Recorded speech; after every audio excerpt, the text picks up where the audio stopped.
दूसरा गर्म मुद्दा इस चुनावों के पहले वो है इलेक्टोरल बॉन्ड्स का मुद्दा, जिसको कि सुप्रीम कोर्ट ने अनकॉन्स्टिट्यूशनल बताया। तो आपका मैं पर्सनल मत जानना चाहता हूं कि आप लोगों ने जब ये इंट्रोड्यूस किया था तो क्या सोचकर किया था, इससे क्या ब्लैक मनी जो है वापस सर्कुलेशन में ज़्यादा आएगा, और आने वाले समय पर आप लोगों की सरकार की जब थर्ड टर्म आएगा तो क्या प्रतिक्रिया रहेगी, कुछ इस पर आप एक्शन लेंगे? राहुल जी, यदि कोई किसी पार्टी को चुनाव यदि देता है तो इसकी जानकारी भी हो जाती है तो क्या आपत्ति है? यह बुरी बात है? नहीं, जब आप लोग लाए थे तो ये था कि डोनर का नाम बाहर नहीं आएगा, आज डोनर के नाम बाहर आ गए। डोनर के नाम बाहर आ गए जी।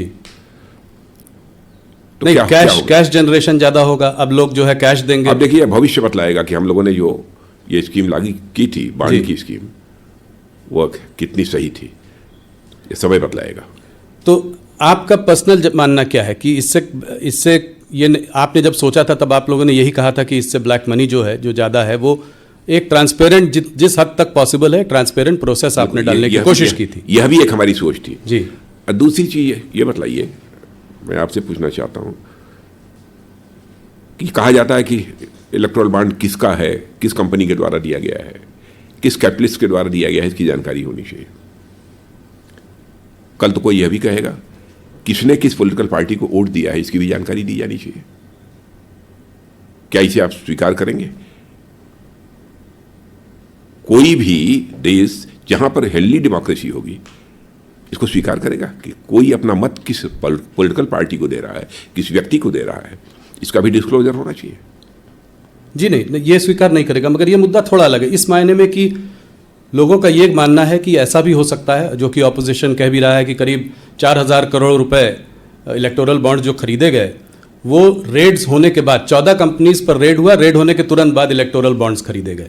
तो ये एक तरीके से, जिसको कि ऑपोजिशन कह रहा है, राहुल गांधी हफ्ता वसूली कह रहा है, कोई कह रहा है चंदा लेने का तरीका है, हालांकि उनको भी मिला। ये मतलब मान लिया यदि हो एक दो, मुझे जानकारी नहीं है, लेकिन आप ये कह रहे हैं तो मैं मान लेता हूँ जी। लेकिन क्या यह कर देने के कारण उनके केसेज बंद हो गए?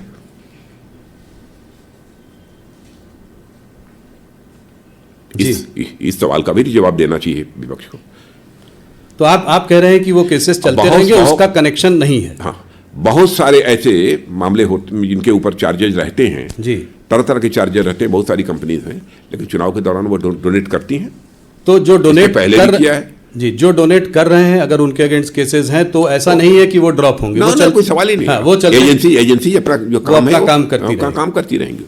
पर कनेक्शन है इस पर कि कनेक्शन है कि रेड्स होती हैं, उसके बाद चंदा आता है, उसके बाद इलेक्टोरल बॉन्ड आते हैं, जिसको ऑपोजिशन चंदा बोलते हैं। इस दृष्टि से उसे नहीं देखा जाना चाहिए, इसका उससे कोई कनेक्शन नहीं है।